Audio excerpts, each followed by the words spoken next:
Hello everybody, this is Gregory with 5-Minute Catholic Apologetics and Living, where 5 minutes of your time may get you to the divine. Today we're going to talk about the concept of admonishing the sinner to its greatest form, which is excommunication. Now before we begin, let's start with the prayer. Nomine Patris et Filii et Spiritui Sancti, Amen. Gloria Patri et Filio et Spiritui Sancto, secutor in principio et nunc et semper et in saecula saeculorum. Amen.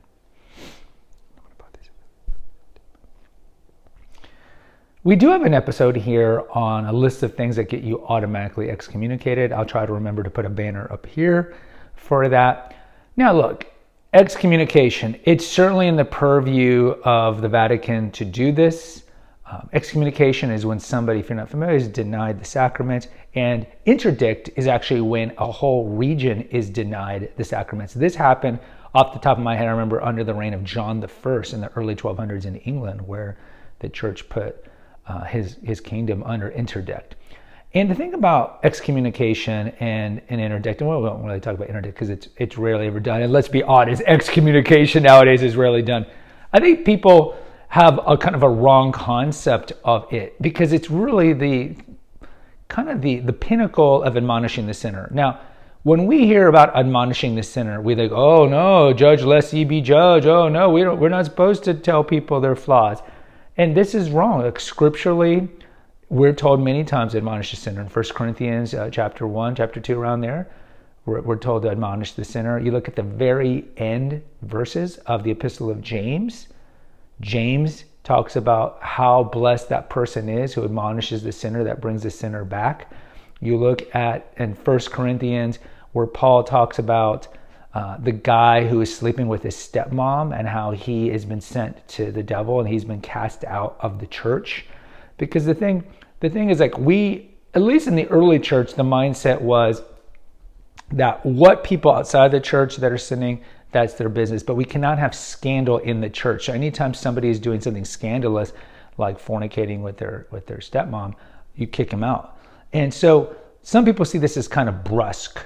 You look at Christ. Christ talks about it in Matthew 18. This steps about if you have a problem with your neighbor, go talk to them, and then if they don't listen, go with a couple people, and then they'll listen, take it to the church, and the church will deal with it. And what's the church's tool?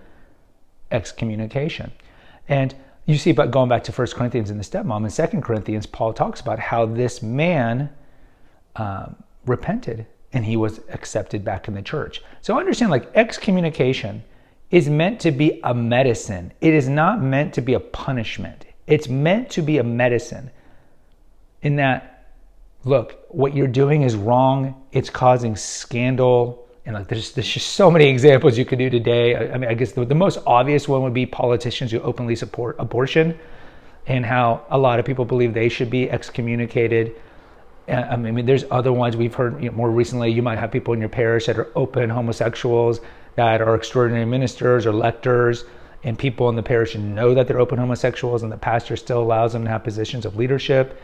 There are examples like that. But all these are meant to be medicinal. It's meant for the person to have an epiphany and be like, oh, I can't receive the sacraments. Oh, I'm being pushed out or outcast by the church. To re-examine their life, to ruminate on why this happened, and eventually bring the sinner back. It's not necessarily meant to be a long-term punishment. It's not like some of the atheists might say, like, we're being very pharisaic. Oh, you're not perfect. We're going to kick you out. We're never going to accept you back. No, that's not what it is. It's kind of akin to like a child, right? Why do we punish children? Because we want them to amend their behavior or amend their actions. And by depriving them of the toy or the ice cream and having them reflect on what they did, sometimes, it depends. A lot of kids have hubris, they have pride, and they'll be like, no, I didn't do that. Yeah, fine. I don't want ice cream forever. They'll say that, but other times they'll be like, you know what? I was wrong. I did it wrong, and I deserve to be punished. And that's true contrition, right? Contrition is all about, the perfect contrition is, I offended you. Excuse me, I offended you, God. It's not about the imperfect contrition, which is I don't want to go to hell and I want to go to heaven. But when somebody admits, oh yeah, what I did was wrong, then that's true contrition, and that person will be accepted back into the church. So understand that excommunication is not some sort of some smug way for the people in the church who think they're perfect to kick out people who are not perfect. No, because none of us are perfect. The church is a hospital for sinners, not a museum of saints. It's meant to be done by people in leadership, namely the bishop, to correct bad behavior that is either going to lead that person to hell or is going to cause scandal that might lead other people to commit sin. And that's why we use it. And so going back to admonishing the sinner, yes, we're supposed to admonish the sinner. It is one of the spiritual works of mercy, is to admonish the sinner. Now, we're not supposed to be like, oh, you're fornicating, you're hooking up with your girlfriend. Oh, I'm better than you. I mean, it's all supposed to be done in an act of charity and kindness. But yes, we are called to admonish the sinner, and even though we're not perfect. Now, going back to excommunication, I feel, and look, I'm just a lowly layman who talks to his phone, okay? So my opinion means nothing. I have the humility to admit that. And I could be wrong on this, but I do wish, and I could be wrong, and post in the comments, that the bishops would take a stronger stance on the most obvious targets, which would be like President Biden, other pro-choice politicians who are just openly strident and defiant on their view of abortion, and yet they still have the audacity to call themselves practicing Catholics. I do wish more were like Bishop Cordileone in San Francisco last year, where he said he wasn't going to give communion to people who are like this. I wish this would happen. I think the argument is one of the cardinal virtues, which is prudence. I think that you have either two examples. One is just we have pusillanimous bishops who are just weak and or don't really agree with the church's teaching, and they're just weak and they're kind of part of that system, so to speak, that mindset, and that's why they don't do it. I think some have that kind of just prudential view, like if we excommunicate well-known politicians, it's not going to be taken well. The liberal media, the secular media will call us intolerant, bigoted, censorship. We're back in the obscurantist Middle Ages. Hey, the Middle Ages were not that bad. The Middle Ages, 13th century was a great time of intellectual pursuits. But either way, I think they are somewhat cognizant of how the secular media is going to take it and how it might lead to more problems, more scandal. And I understand that. And look, again, I am not a bishop. I do not know the problems and the issues that bishops deal with, and I'm certainly not a pope, obviously. So again, in humility, it just seems to me we are called, and we know the clerics, the clergy, we know that it's worse for you to cause our little ones to sin, to have a millstone wrapped around your neck and thrown in the water, right? So the clergy are held to a higher expectation than we are.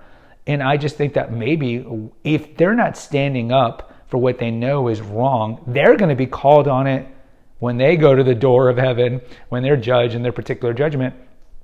Why didn't you do more? And I just feel like, look, this is your job. Your job is to admonish the sinner and to practice this tool of excommunication, which again is medicinal. It's not meant to be like, I'm better than you, I'm going to punish you. Because we want everybody to go to heaven. And we have an episode here. If you're like, oh, I hate my ex, or I hate my aunt, I want her to go to hell. No, that is not charitable at all. That is not charitable at all. We want everybody to go to heaven, even the most stubborn and impertinent sinner.